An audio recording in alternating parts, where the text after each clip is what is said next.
y bueno, quiero empezar orando primeramente. Así que vamos a orar todos juntos. Amado Espíritu Santo, amado Señor, hoy te damos las gracias por esta mañana, por estar acá. Te invitamos, Señor, a que hables a nuestro corazón. Santo Dios, ayúdanos a quitar toda distracción, todo aquello que sea de estorbo, Señor. Abre nuestros oídos y nuestra mente, Señor, a lo que tú quieres el día de hoy. Que esa palabra sea como una semilla que es plantada en tierra fértil y da fruto en el momento oportuno. En el nombre de Jesús, hoy te damos toda la gloria y toda la honra. En el nombre de Jesús, amén. Bueno, quiero empezar diciéndoles que cada vez que Dios nos da una enseñanza, no solamente es para el pueblo.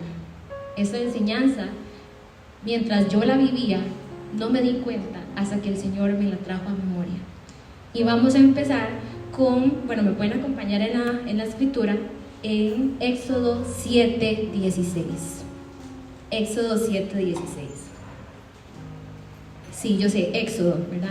¿Quién da una enseñanza de Éxodo? Pero Éxodo 7:16. Ok, si me lo pueden poner ahí. Yo sé que hay muchas versiones, pero la que estamos usando hoy va a ser Dios habla hoy y Reina Valera contemporánea. Así que el versículo dice, ahorita lo ponen acá, pero el versículo dice, o el contexto del versículo habla de cuando el pueblo de Israel está prisionero. Hay un faraón que no quiere dejarlos ir, y bueno, ustedes conocen la historia, un enemigo poderoso que no es fácil de derrotar, y podemos ver que el pueblo de Israel literal está amedrentado, ¿verdad? Tienen al faraón encima, tienen la esclavitud de encima, se sienten agotados, se sienten cansados, se sienten frustrados, claman al Señor, el Señor les da la promesa, pero falta mucho por ver todavía. Entonces dice: y dile, Jehová el Dios de los hebreos me ha enviado a ti diciendo, deja ir a mi pueblo para que me sirvan en el desierto, y he aquí que hasta ahora no lo has hecho. La versión original no dice servir, dice adorar, y eso cambia completamente todo el contexto del versículo, porque si nos ponemos a pensar, el desierto no es un lugar donde hay hoteles. El desierto, ahora los árabes lo hicieron, pero el desierto generalmente no es un lugar donde crezcan plantas, no es un lugar donde haya comodidades, no es un lugar en el que la gente diga, wow, voy a ir a vacacionar al desierto, ¿verdad? ¿Qué es lo que se encuentra en el desierto? El suelo árido, nada de lo que hay prospera, animales muy peligrosos, y realmente no es lindo. A los que les gusta el calor, pero ese es un calor abrasador. Yo hablaba con la pastora Isiquia hace poquito, y ella me contaba el tipo de calor que el desierto emite, que eso te quema la piel literalmente, te quema hasta los pulmones si no te pones algo, ¿verdad? En el rostro, porque es tan fuerte que nadie por voluntad propia quisiera ir al desierto. Cuesta mucho que una persona por voluntad propia dijera, sí, yo creo que yo me voy a ir a vivir al desierto. Cuando nosotros preguntamos, por ejemplo, yo aquí me paro y digo, ¿cuántos tienen una promesa de Dios? Todo el mundo levanta la mano. ¿Cuántos tienen algo? Todo el mundo levanta la mano. Pero cuando yo digo, ¿cuántos quisieran ir al desierto? Yo creo que nadie levantaría la mano voluntariamente. Bueno, yo no lo haría. Honestamente, yo no lo haría. ¿Cuántos quieren ir al desierto? Amén. No, yo creo que nadie lo haría, ¿verdad?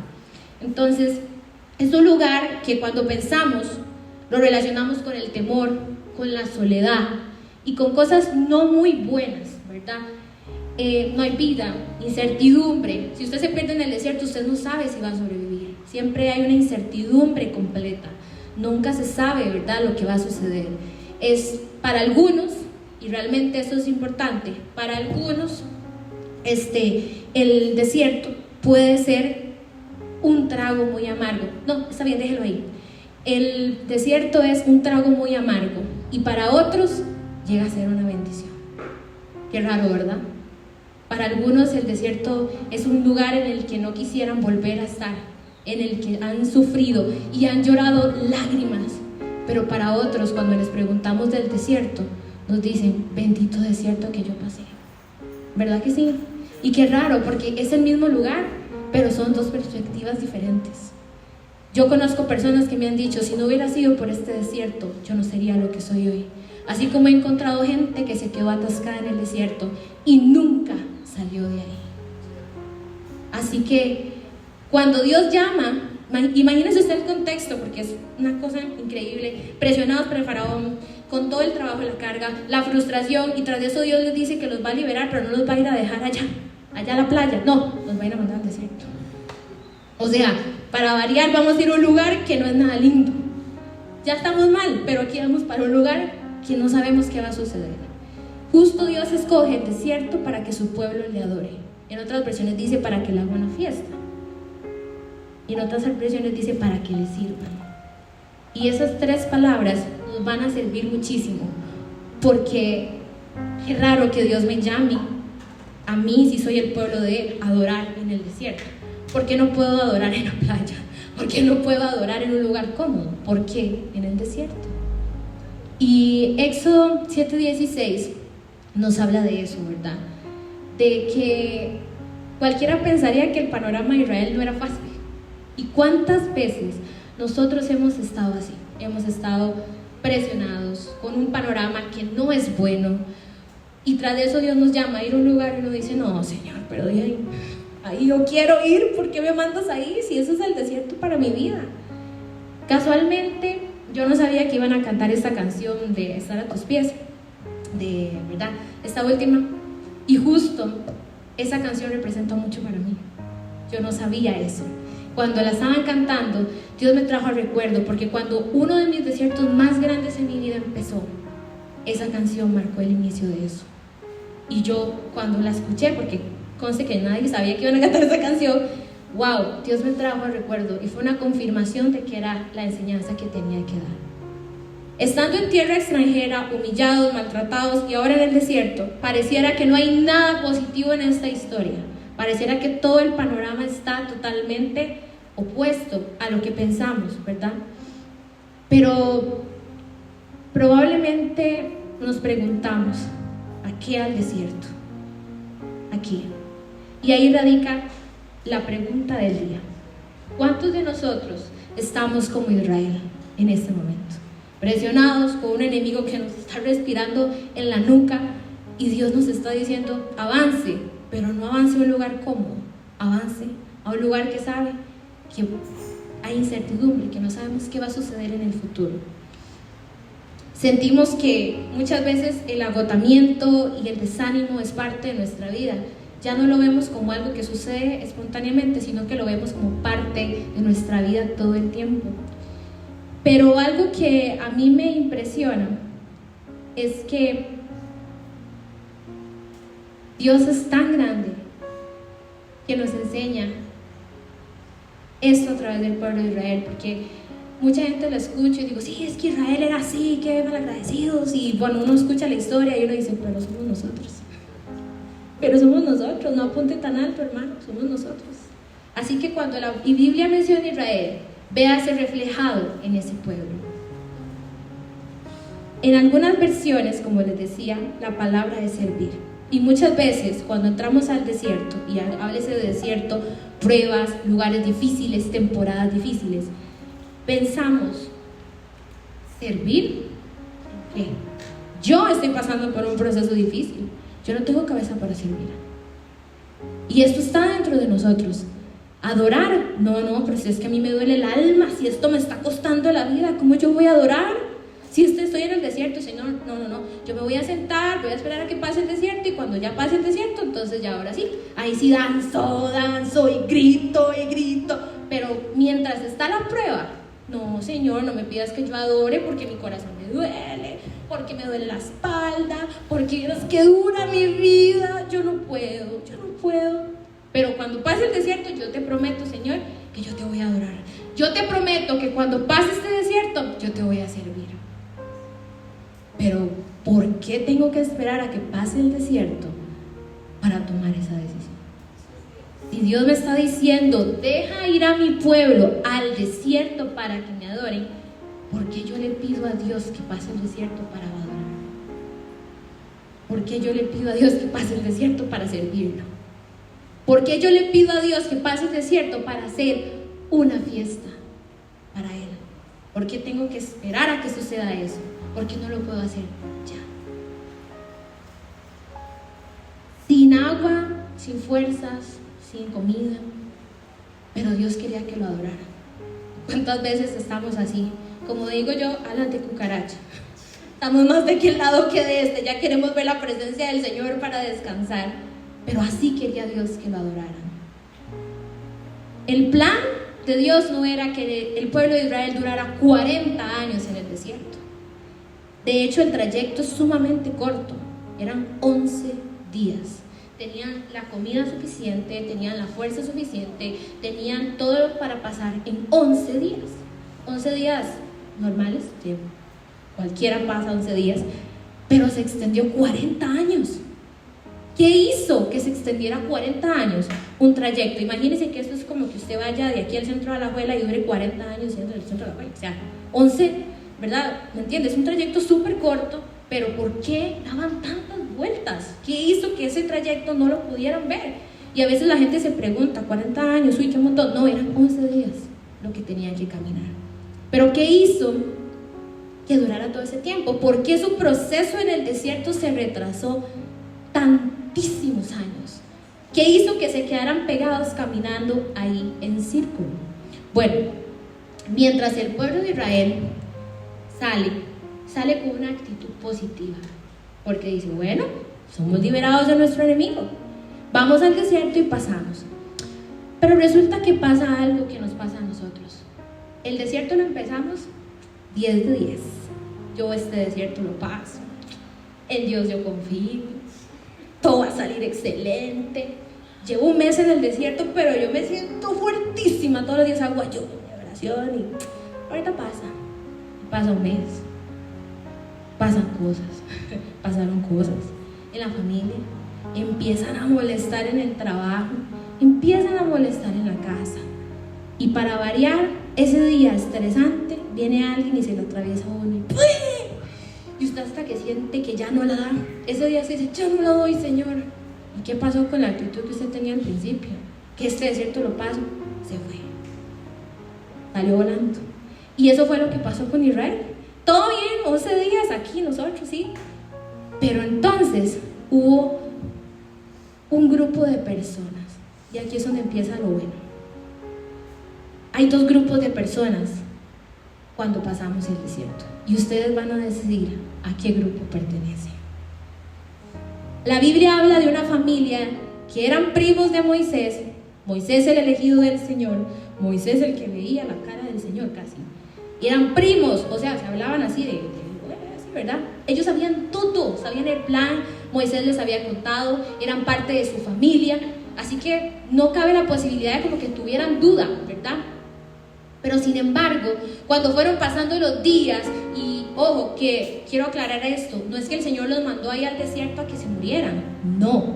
El Señor les daba una nube que los tapara del sol para el calor, y les daba fuego en la noche, los protegía de sus enemigos, les brindaba alimentación, y dice la palabra del Señor que en esos 40 años, ni su calzado, ni su ropa, ni nada les pasó. Y yo quiero aclarar esto, cuando el Señor te manda al desierto, no te manda a morir, te cuida en el desierto. El Señor no quiere que usted se muera, ni lo está haciendo porque voy a probar a Ángel, no. El Señor provee lo que necesitas en el desierto, pero necesita ver tu corazón. Esa era la razón por la cual el Señor los llevó al desierto. Él pudo sacarlos y mandarlos de una vez a una ciudad en Canaán, pero necesitaba saber cómo estaba su pueblo. Nunca les pasó nada. Querían pan, el Señor mandó maná. Querían carne, el Señor les manda carne. Imagínense, unos zapatos, ¿cuánto dura? Unos 2, 3 años, 40 años, y con la tecnología de ahora, ¿verdad? Que memory foam y que yo no sé qué, y duran 2 años, muy buenos, ¿verdad? 40 años y nunca se les desgastó el calzado en el desierto. Eso nos habla del cuidado tan maravilloso que Dios tenía. Y aún viendo eso, hubo gente en el pueblo que empezaron a decir, todo muy lindo, pero ¿cómo duramos aquí? Todo muy lindo, pero ay, qué pereza eso. Ay, todo muy lindo, pero ya me aburrí de comer pan. prefiero comer lo que comía allá, que comían allá nada. Prefiero haber estado sentado en una hamaca allá en mi casita en Egipto, que estar aquí en esta carpa con libertad. Y empezaron a desear y a codiciar la esclavitud que tenían antes. Y ahí es donde empieza el problema. Porque Coré y toda su familia empiezan a murmurar. Y empiezan a murmurar por todo. Y eso es como una lepra, como dijo el pastor. Yo murmuro con Ángel. Y Ángel murmura con Génesis, y Génesis con ella, y ella. Y cuando se dan cuenta, eso se extendió. Eso se llama histeria colectiva. Ustedes han visto en Estados Unidos, por ejemplo, cuando hacen experimentos sociales, que alguien pasa corriendo así, desesperado. Y entonces la gente lo ve que corre desesperado y dice, ¿por qué corre? No sé por qué corre, pero yo corro. Lo mismo, eso pasa con la murmuración. Yo no sé qué pasa, pero yo voy a hacer lo mismo, porque todo el mundo lo está haciendo. Y si todo el mundo dice que esa persona es así, entonces yo pienso que esa persona es así. Y entonces eso fue lo que pasó con el pueblo de Israel. Como Coré lo hacía y su familia, empezaron a tocar a otros y a otros y a otros. Y cuando se dieron cuenta, de las 12 tribus, eran 11 las que estaban así. Imagínense la cantidad de gente que se quejaba todos los días, hasta por el pan que caía del cielo. Y nosotros no estamos muy lejos de eso. A veces Dios nos da algo y decimos, bueno, gloria a Dios, esta bendición. Pero cuando ya la tenemos, dicen, ay no, qué pereza. Le pongo un ejemplo. Oraron por un carro años. Pero cuando el carro empieza a dar problemas, qué pereza este carro. Bueno, pero usted oró por ese carro. Le agradeció a Dios por ese carro. Le está dando problemas, pero es el carro que lo lleva al trabajo. Es el carro que lo lleva a pasear. Con problemas y todo, viejito, pero es el carro por el que usted oró. En lugar de decir, qué pereza este carro, siempre que me saca bien la plata, empiece a decir, Señor, yo te agradezco por este carro.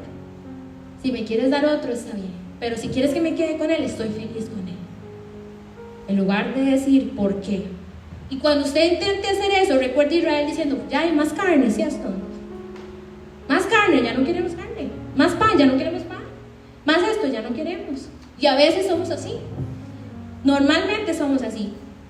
Así que, hermano, no sea como Israel. Piensen en eso, no sea como Israel. Y cuando escuchamos la palabra servir, decimos, ¿servir en qué? ¿En qué sirvo? ¿Verdad? ¿En qué voy a servir yo? En el desierto. Pues el pueblo de Israel tenía un propósito y ese era lo que Dios quería hacer, era que todos le sirvieran a Él como sacerdotes. Así que no les iba a tocar trabajar así como muy fuerte que digamos, ¿verdad? Físicamente. Imagínense qué lindo. Pero resulta que cuando esa queja, porque esa es la palabra, esa inconformidad empezó a entrar al corazón de Israel, empieza a haber un cambio. Y cuando la gente se levanta en contra de lo que Dios quería, Dios dice, bueno, pasa lo de, ¿verdad? Lo del becerro de oro y toda la situación que ustedes han visto en Semana Santa, en la película. Yo sé que sí. Y saben todo eso y se pone súper salvaje y extraño. Resulta que Dios, como quien dice, ya, para la situación. Y les dice, bueno, ya, demasiado. Quiero saber si van a estar conmigo o no. Así. A veces Dios nos dice, personalmente les puedo decir, Dios a veces me ha dicho, bueno, ya, Carol, ¿qué? ¿Sí o no? Porque si no, pues dígame y yo sigo adelante. ¿Cómo es la situación? Y a mí Dios me habla así muchas veces. No sé ustedes, pero a mí sí. Entonces, el pueblo de Israel le toca tomar una decisión. O me quedo aquí quejándome, llorándome, golpeándome y diciendo, ¿por qué Dios me tiene en este desierto? O decido servirle a Dios y cumplir la voluntad del Señor. Hubo un remanente, no estoy hablando de millones de personas, estoy hablando de solo una tribu, de las 12 que había, que dijeron, sí, decidimos servir al Señor. Y los otros 12 tomaron la decisión que no.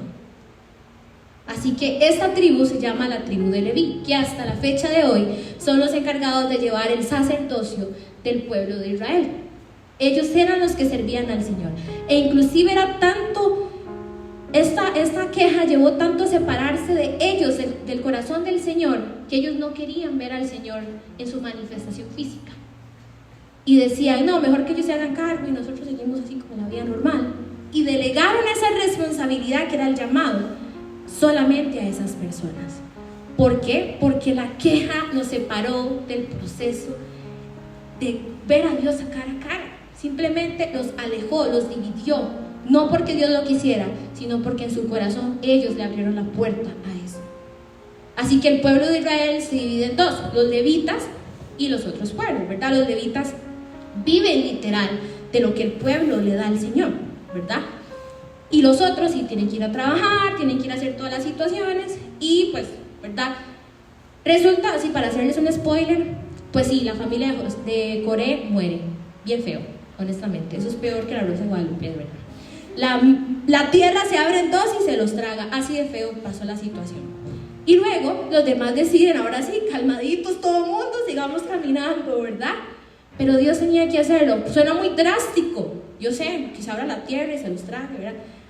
Pero es que tenía que hacerlo, porque si no iban a seguir y seguir y seguir y seguir.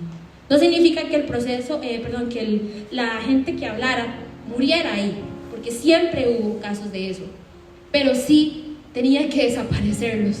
Y la historia es un poco dura en eso.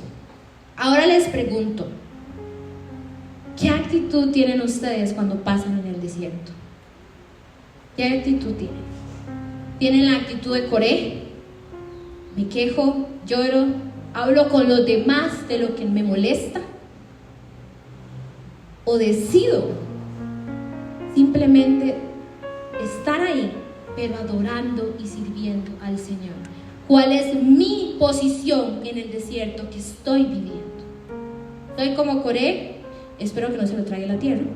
¿O estoy siendo como esos levitas que tomaron su decisión de servirle al Señor y de honrar al Señor con su vida, aunque tuvieran que vivir 40 años en el desierto?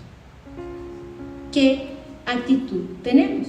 ¿Cómo queremos enfrentar nuestro desierto? Todas las veces que la Biblia habla de los desiertos, normalmente no lo hace como nuestra perspectiva humana. Si pensamos en el desierto, pensamos en cosas malas, pero la Biblia no es así. Por ejemplo, cuando Moisés asesina a un egipcio y sale de Egipto, él pasa un desierto. Casi se va, pero pasa el desierto. Y llega al otro lado, cerca del monte Sinaí, y es cuando Dios empieza a tocar su vida, a reformarla, e inclusive forma una familia. Y es cuando el Señor se presenta a él cara a cara, lo conoce y lo hace, y hace su llamamiento ministerial. Pero es hasta que Moisés pasa el desierto y llega al otro lado que Dios se presenta cara a cara con él. Y ahí sí, lo comisiona y luego lo envía otra vez al mismo desierto para que regrese al lugar. Lo mismo pasa con Jesús. Antes de que Jesús iniciara su ministerio, pasa por un desierto. Pasa por un desierto. Jesús, el Hijo de Dios, pasa por un desierto. Y luego, porque la Biblia dice, y es llevado al desierto. Y luego empieza su ministerio. Cada vez que la Biblia nos habla de un desierto, nos habla de un lugar que nos lleva a nuestra promesa, nos potencializa, nos forma nuestro corazón, cambia la perspectiva. La Biblia no habla del desierto como un lugar de muerte, habla del desierto como un lugar de formación para lo que viene. Así que cambie su perspectiva del desierto, porque es un lugar de formación, no un lugar para morir. Después tenemos también la historia, seguimos con el pueblo de Israel, que necesitaba pasar el desierto para llegar a la tierra prometida. Y todos tenemos una promesa de Dios en el corazón, todos. Una familia, una casa, un sueño, algo ministerial, algo que anhelamos con todo el corazón. Así como Israel anhelaba esa tierra prometida, tenía que pasar igual por un desierto para llegar ahí.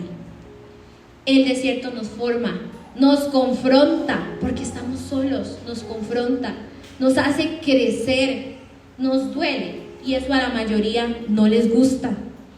El desierto prepara nuestro corazón para recibir la bendición. Cuando decimos, ¿cuántos queremos recibir una bendición de Dios? Y todo, amén. Pero tenemos que pasar por un desierto antes de recibirla. El desierto prepara nuestro corazón. ¿Saben por qué?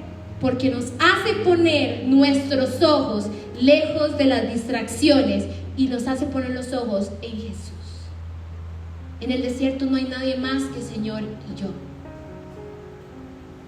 La Biblia no dice que Jesús era acompañado por sus discípulos en el desierto, ni habla que Moisés se fue con un montón de gente del Egipto. No, iban solos. Y en ese momento en el desierto no hay nadie más ahí, solo la presencia de Dios que nos acompaña y ya. Pero eso es suficiente, porque si Dios no permitió que su calzado, el pueblo de Israel, se dañara, ni les faltara comida, ni les faltara agua, ¿cuánto más me va a cuidar a mí cuando me toque pasar por un desierto? Y ahora les pregunto, ¿cómo enfrento mi desierto otra vez? ¿Hay queja? ¿Hay murmuración? ¿Hay constante inconformidad? ¿O estoy cambiando eso por agradecimiento, por adoración, por servicio al Señor? Ahora les voy a dar un secreto. Ustedes después de eso van a cambiar su vida. Y es el siguiente. La palabra adoración muchas veces la conocen los músicos, ahí me disculpan los adoradores, como las canciones lentas, las baladas, el momento del worship en inglés, ¿verdad? Está el praise, está el worship, son dos términos igual que en español en inglés. Así que la gente dice, vamos a adorar, entonces se imagina que son las canciones lentas, como Estar a tus pies, y Yeshua, y, ¿verdad? Y todas esas canciones que son como más suavecitas, y que la alabanza es, ¿verdad?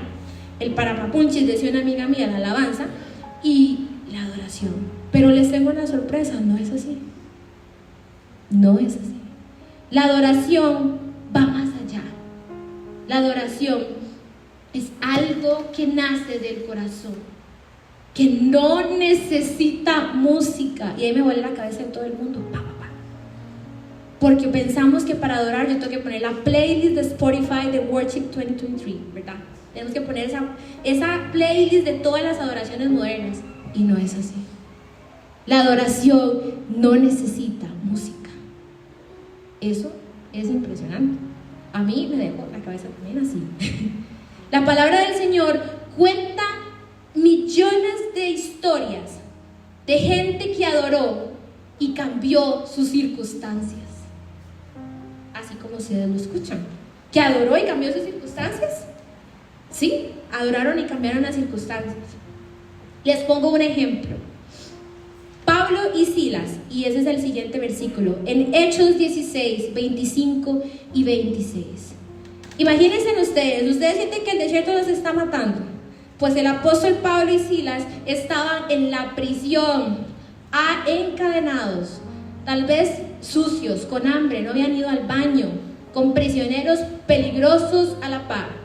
Y resulta que ellos, dice la palabra, a medianoche, dice cuando estaban tranquilos, cuando almorzaron, no, a medianoche. Eso me habla que no podían ni dormir de lo peligroso e incómodo que era el lugar.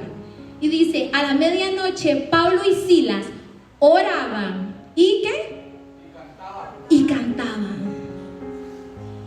himnos a Dios, mientras los presos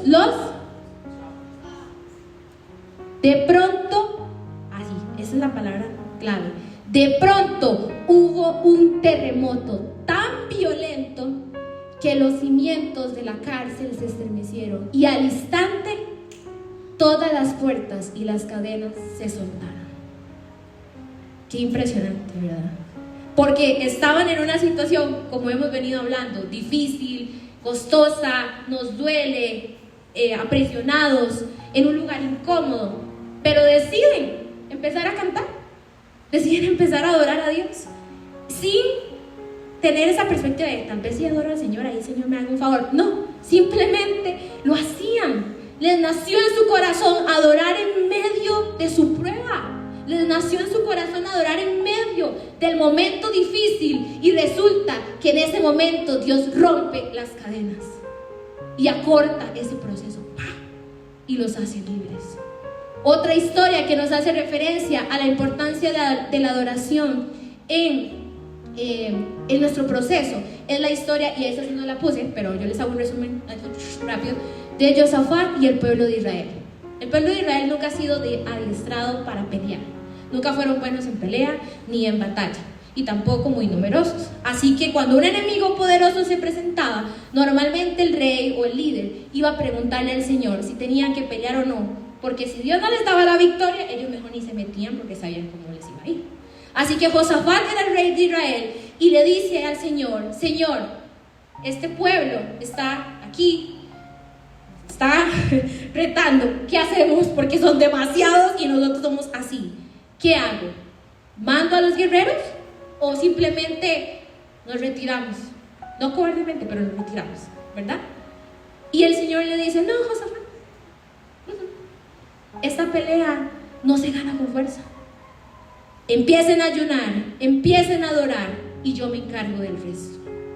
Eso está en 2 de Crónicas 20. Y vemos como el pueblo empieza a adorar y empieza a orar y empieza a tener una guerra espiritual.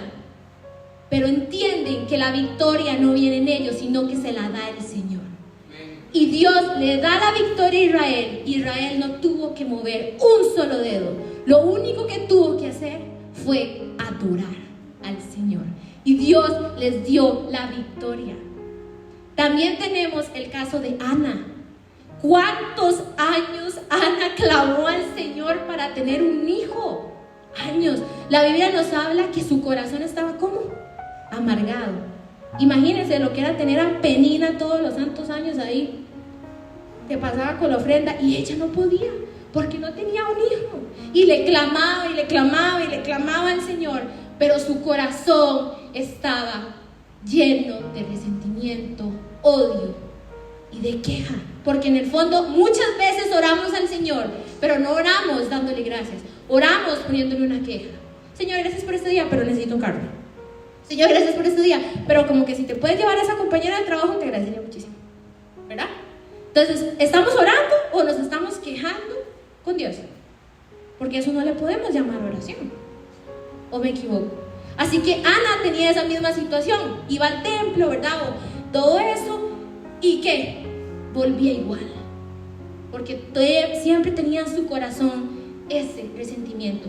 Hasta que un día, eso está en 1 Samuel 1 y 2, nos cuenta la historia. Hasta que un día Ana decide ir al templo desesperada, ya harta, obstinada, como dicen, y se va. Y ese día solo está el sacerdote. Entonces imagínense usted aquí viniendo, y solo estaba el paz ahí, digamos, y viene y se tira al altar. ¿Y qué hace Ana? Derrama su espíritu delante del Señor. ¿Saben qué significa derramar su espíritu? Llorar, clamar, pero también adorar. Era tan fuerte como ella lo hizo que el sacerdote pensó que estaba borracha y le dice: digiere tu vino. Y ella: no, Señor, yo no estoy borracha, yo estoy adorando al Señor. Y en ese momento que ella decide dejar de quejarse y venir al altar y adorar al Señor, cuando vuelve, ya no vuelve igual. Ella dice: bueno, si el Señor me lo da, bueno, y si no, también. Y regresa, y es cuando queda embarazada. ¿Por qué si Ana había orado tantos años por algo, no lo había tenido? Pero cuando vino a adorar, cambió su corazón y estuvo lista para recibir la bendición por la que había orado tantos años. Y la Biblia nos cuenta que después, ojo, no es cuando queda embarazada, no, después mismo ella empieza a hacer un cántico y empieza a cantar. Dice: oh Señor, yo te alabo por lo que haces, por lo que harás. Y empieza a cantar luego que derrama su corazón en el altar. Qué poderoso, ¿verdad? Qué poderoso. Otro ejemplo que tenemos son las murallas de Jericó. El Señor no les dice: alisten la espada, vamos a guerrear. No. El Señor les dice: simplemente caminen. Van los sacerdotes, va la gente que tocaba los chofares. Vayan listos, pero caminen, muévanse. Y cuando yo les diga, griten. El Señor no dijo: les pegan ahí una pedrada, no, gritan. El gritar es una manifestación de alabanza y adoración. Cuando decimos grito de júbilo, es porque gritar es glorificar al Señor de una manera. Así que cuando el pueblo de Dios encamina y Dios les dice, ya, empiecen a gritar, empiecen a sonar los instrumentos, empiecen con todas sus fuerzas, están adorando ahí. ¿Y qué pasó? Las murallas cayeron. Lo que los estaba impidiendo avanzar cayó. Así que les tengo un ejemplo último, porque es que me gusta poner muchos ejemplos. Y este está bien fuerte, porque la Biblia habla de que Saúl fue elegido por Dios, pero Saúl cometió una serie de errores que después vamos a ver. Pero resulta que a Saúl venía un espíritu mortificador. Significa que a él a veces estaba bien, pero a veces se le cruzaban los cables, básicamente. Estaba tranquilo y a veces se volvía rarísimo, ¿verdad? El hombre como que empezaba a sentir una cosa, una desesperación, y empezaba a gritar y tiraba las cosas, y bueno, era una cosa bien perturbadora. Pero resulta que lo único que hacía que Saúl estuviera en paz era que David, que ojo que no era rey en ese momento, era simplemente un servidor, que era muy bueno tocando el arpa. David, lo mandaban a llamar y le decían, corran, que el rey Saúl está mal, corra. Y él llegaba con el arpa y empezaba a tocarla y empezaba a adorar, y el espíritu mortificador que había en Saúl se iba. Ahí se los dejo. ¿Por qué Saúl no tenía paz? Pero cuando David adoraba, el espíritu inmundo tenía que huir.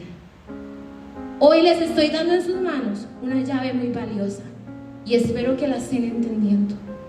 La adoración es un instrumento de guerra, es un instrumento para comunicarme con Dios, es una manera de expresarle a Dios, pero también es algo que transforma mi corazón, es algo que transforma mi perspectiva.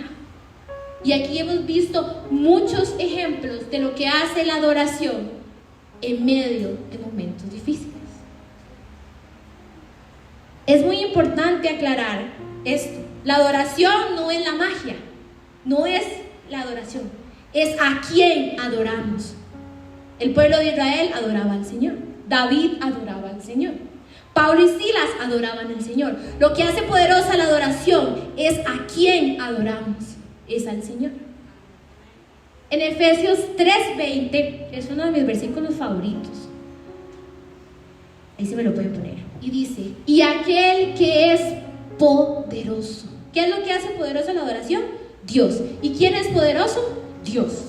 Así que para hacer todas las cosas, no dice una, ni cuántas, ni nada, dice todas las cosas, excedan aún lo que pedimos, entendemos, y en otras versiones dice imaginamos, según el poder que actúa en nosotros. La magia no es la adoración, la magia es a quien adoramos según nuestro corazón. Porque podemos tener adoración, pero en el lugar equivocado.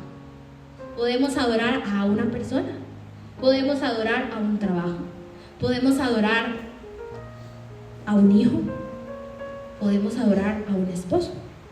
Pero, ¿está correcto? Nuestra adoración debe estar en el lugar correcto.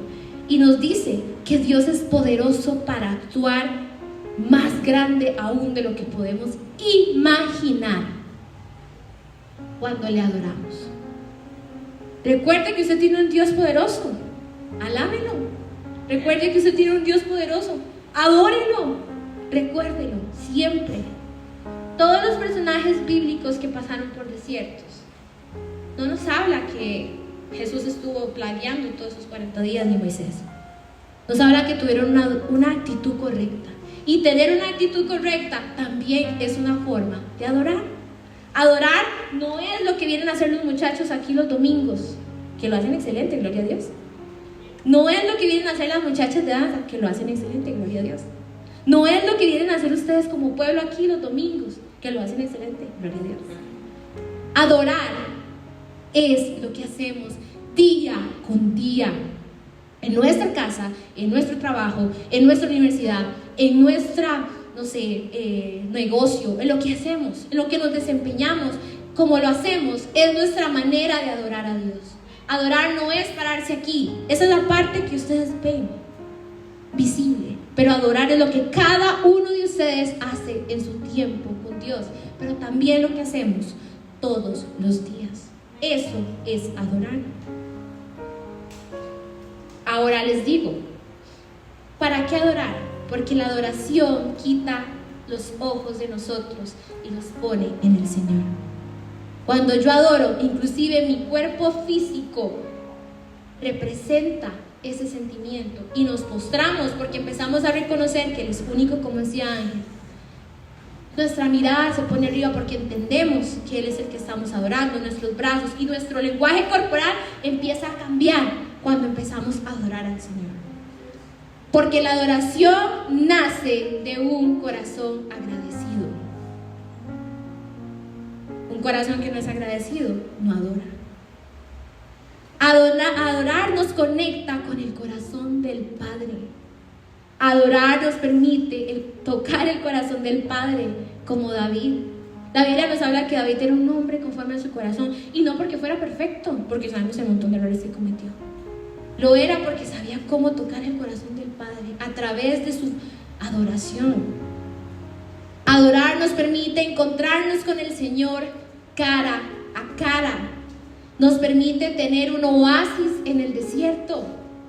Adorar quita los ojos de las circunstancias y los pone en Jesús. Y abre los ojos para que podamos apreciar los detalles que Dios tiene con nosotros, aún en medio del desierto. Para que podamos apreciar los detalles que tiene con nosotros todo el tiempo. Adorar no es solo lo que hacemos los domingos. Adorar es lo que hacemos día con día, aún en nuestro lugar secreto. Y ya para terminar, en Salmo 118 nos habla de eso. Salmo 118 nos dice una expresión de adoración: el Señor es mi fuerza y a Él dedico mi canto, porque en Él he hallado salvación. En el campamento de los justos se oyen gritos jubilosos de victoria. Una manera de adorar. La diestra del Señor hace grandes proezas. La diestra del Señor se ha levantado. La diestra del Señor hace grandes proezas. Vuelvo a repetir. No voy a morir. Usted no va a morir en el desierto. Entiéndalo. No voy a morir. Más bien voy a vivir. ¿Qué dice? Para dar a conocer las obras del Señor. Entienda, usted no va a morir en el desierto. Usted va a vivir y va a adorar y va a decir lo que Dios ha hecho en su vida.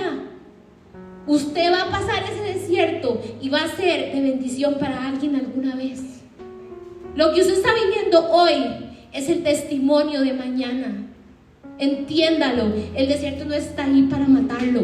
El desierto está ahí para formarlo, para que después veamos y digamos: las proezas del Señor son grandes. Pero cambie su corazón, empiece a adorar y no tenga queja. No porque la circunstancia sea fácil, sino porque nuestro corazón empiece a ser formado para recibir la bendición del Señor cuando Él la tenga lista. Él no puede darle a alguien algo para lo cual no está listo. Y el desierto está para formar nuestro corazón y recibir la bendición que viene. Su desierto es lo que lo va a catapultar a usted a lo que Dios lo ha llamado. Sea ministerialmente, sea familiarmente, sea personalmente o en cualquier área que usted esté pregando. Ese desierto está ahí para su crecimiento.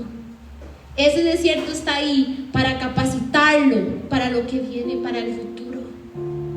Así que, hermano y hermana, el día de hoy decida cómo quiere enfrentar su desierto. Y lo más importante, el desierto no es para siempre. El desierto se acaba Y Dios nos saca de ahí, no como entramos, sino transformados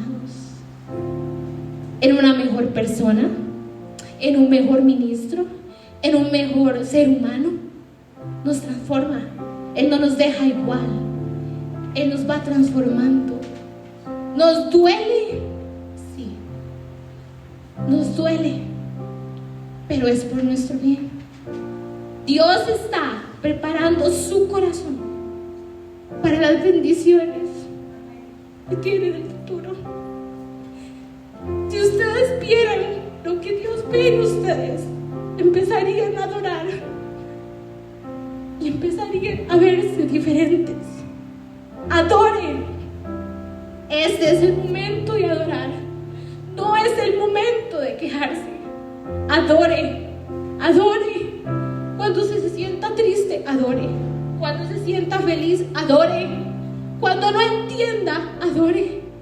Porque ante todo, tiene un Dios poderoso que le dará la victoria.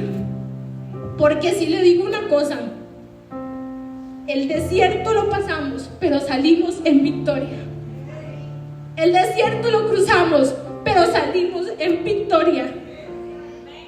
Nosotros no salimos en derrota. Nosotros salimos en victoria. Más fuertes, más maduros. Y con Cristo de nuestro lado. Usted no está solo. Su desierto lo está cruzando con Dios. Así como el pueblo de Israel, el Señor proveerá todo lo que usted necesite. Todo lo que usted necesite. No se desgastará su calzado, ni se desgastará su corazón, porque después de ese desierto, usted verá su bendición. Usted verá su bendición. Y diremos todos juntos: el Señor es mi fortaleza. A Él dedicaré mi canto. Él es el Dios de mi salvación. No me dejó morir en el desierto y viví para contar las obras del Señor. Así que, hermano, hoy decida de qué lado quiere estar. ¿Cómo quiere enfrentar su desierto? Decida si quiere pasarlo en 11 días o quiere durar 40 años plagueando. Decida qué recorrido quiere tomar usted. ¿Cómo quiere afrontar cuando vengan las circunstancias difíciles a su vida? ¿Cómo quiere caminar en el Señor? Decida cuál va a ser el final de su desierto. ¿Va a ser para victoria o nos vamos a quedar ahí? Porque yo estoy segura que si ponemos nuestro corazón en el Señor, nunca vamos a ser defraudados. El Señor siempre nos dará la victoria. Así que adore. ¿No entiende? Adore. Está difícil, adore. Glorifique al Señor y verá cómo empiezan a abrirse las prisiones. Y verá cómo empiezan a cambiar las situaciones. Y veremos cómo empiezan a caer los muros. Veremos cómo el Señor empieza a cambiar nuestra situación. Y cuando menos lo piense, habrá salido de ese desierto en victoria. En victoria.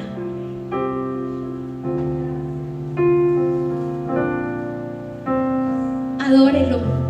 Adórelo hoy. No importa qué esté pasando. Adórelo. Dios de Abraham,